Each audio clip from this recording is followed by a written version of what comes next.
Yo, what's going on, everybody? It's Twone Fari. I'm right here with Out the Box, and this is In the Lab, Farside Entertainment.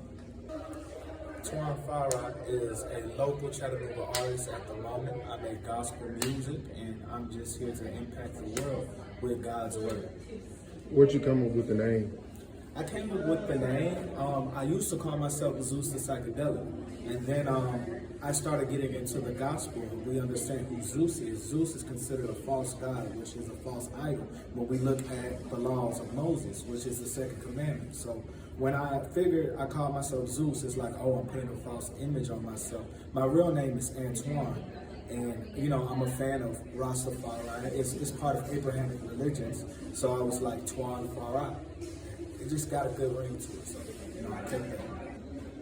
I got a lot of inspiration as well. My number one rapper is Kendrick Lamar. And I feel like when we look at Kendrick Lamar's art and his albums and stuff like that, Kendrick is so concentrated on his albums. It's like every album that he makes, he has a focus on the album. And you know, every single song is hitting that main focus on the album. So just the way he constructs his music is the way I love it. It's so like unorthodox to the point it's like it's no artist like Kendrick Lamar. So when I try to make my music, not necessarily putting myself in the shoes of Kendrick Lamar, but I try to have that concentration in my album creations. Because, you know, being in the industry, it's like people can have singles, people can have projects, but do you have a full album you can just ride to? You know what I'm saying? You can listen to the whole thing through. So Kendrick Lamar is my favorite artist, and that's one of the main reasons I like Kendrick Lamar.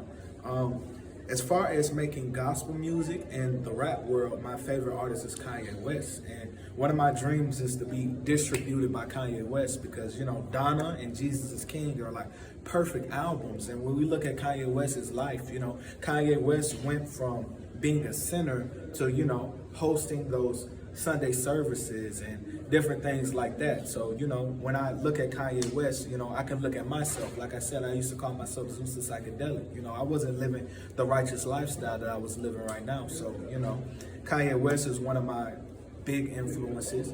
I love the Flatbush Zombies. The Flatbush Zombies are so creative. Like, you know, their music is just unorthodox. And, you know, I like their flow and their delivery. So, like, when you listen to my music, some of my flows and the way I swang with the words came from Flatbush Zombies, Pro Era, the Underachievers, you know, that whole collective of group.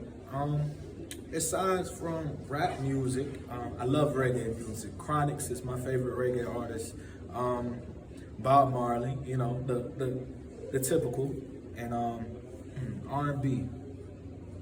Who do I like? I love the Internet. The Internet, Sid the Kid and them. Yeah, that's like my favorite band aside from, you know, everything else. I love Feel Good. I love Ego Death. Ego Death was one of my favorite albums. Steve Lacy? Yeah, Steve Lacy's fire, bro. Tyler Creator. Tyler Creator's one of my favorite artists. And his evolution is crazy too. You know, Tyler used to be wilding and stuff like that, but now it's just like his art form is just crazy. You know what I'm saying? We look from Bastard all the way up to, you know, Call Me If You Get Lost. And a lot of my beat selections come from Odd Future influences, you know. Another EP coming out. You know, I dropped All Is Well, All Is One, which was a 5-song EP. I dropped Faith Without Works Is Dead. Shout out to Brandon Trejo and Kingdom Music. That was also a 5-song EP. My project is going to drop on July 16th. It's going to be called The King of Nazareth. That's going to be a 4-song EP. And after that, I plan on making an album. It's going to be called The Book of Ecclesiastes. And basically, I just want to be able to take the scriptures and make it into music, you know? So when you listen to most of my music, I incorporate the scriptures inside of the songs that you can learn from, but I also kind of make it kind of catchy, so, you know, it catches your ear. You know, you're not just listening to somebody preach on you all day. It's like an actual song type to it. So, you know, I plan on taking the Book of Ecclesiastes and making it into an album. It has like 11 chapters, so it's going to be like 11 song project. I'm going to get some features on there. I think it's going to be pretty dope. Okay, tell me a little bit about Clout Trap. See, you've been performing the past few weeks. Tell me a little bit about that experience. Man, yo, Clout Trap was sick. So I won the last one. The the second to the last one actually. And yeah, c-grimey, man. Shout out to c-grimey for, you know, putting on Chattanooga in our city. Yeah, it was a dope experience. You know, I won, so they gave me a few free music video with Mike Deport. You can catch him on Instagram. I also got an interview with Little Mo Films, and that was cool. And I'm going to be performing at Hip Hop Cha in October. So, you know, I love the opportunities that it gave me. And anybody in Chattanooga that's a local artist, go to Clout Trap. You'll get amazing opportunities performing there, and especially if you win. And c-grimey is always, you know, showing love to our local artists, helping us build ourselves on a bigger platform. So, you know, hey. Are there any other goals you got for music that you can pinpoint, just in, like, I guess in the next 5 years, where you see yourself going musically? Next 5 years, I plan to have Farside Entertainment fully established. Like I said, my dream is to be distributed by Kanye West.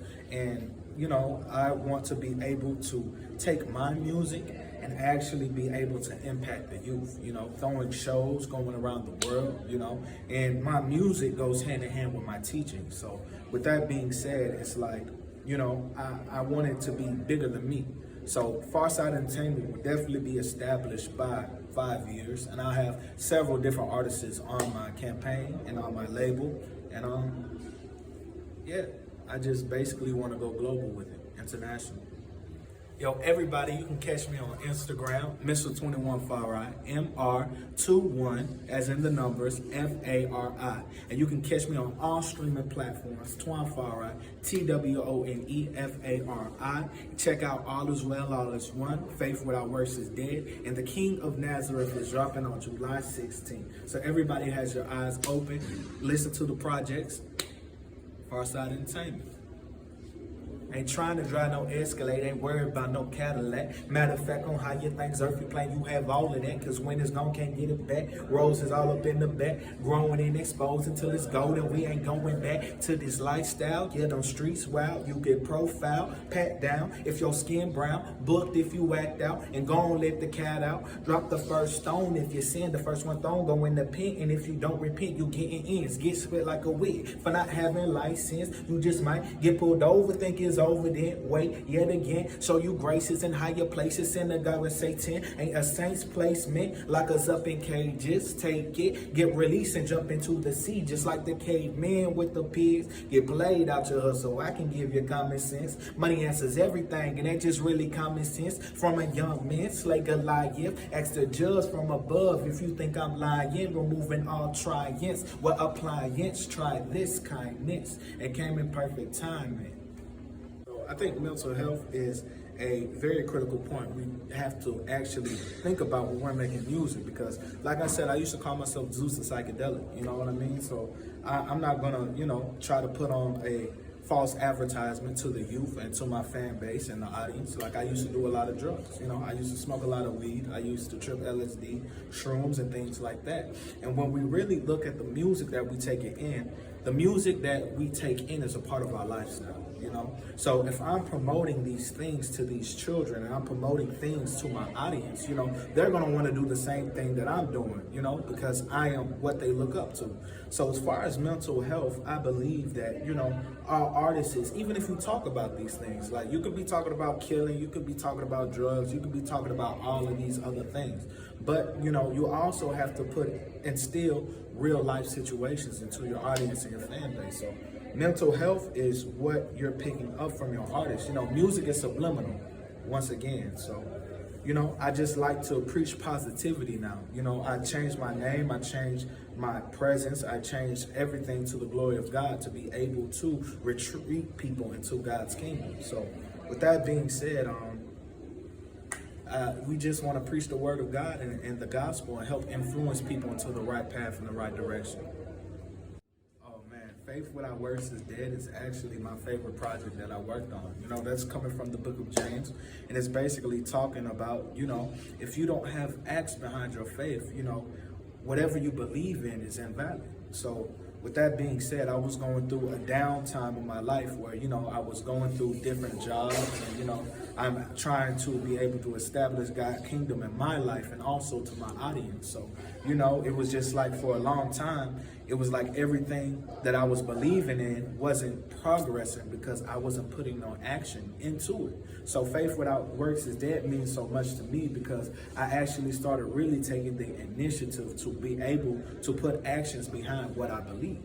And, you know, the Bible tells us that, you know, when we do this certain thing, it enhances us. You know, that's the way of our living. That, you know, I can't just believe that I'm going to be this $1 million artist if I'm not putting out this music to be able to become $1 million artist. I can't believe that I'm going to be this billionaire if I don't have these multiple businesses, you know. So it's just like everything in the world and in the laws of the universe, you have to put an action behind your faith. So, you know, when I listen to this project, it's very inspirational to me personally, and I made it inspirational to my audiences and giving them real life story or situations that they can be able to listen to and understand like, hey, you know, you gotta have a faith about yourself to be able to progress in life. And if you don't have these actions with your faith going hand in hand, then you're not going anywhere. So basically, when we were just talking about mental health, I think that touches that a lot because, you know, that's engraving in your mind that, you know, I want to be able to succeed. I want to get past just being complacent with regular life. You know, I want to be able to make it above and beyond.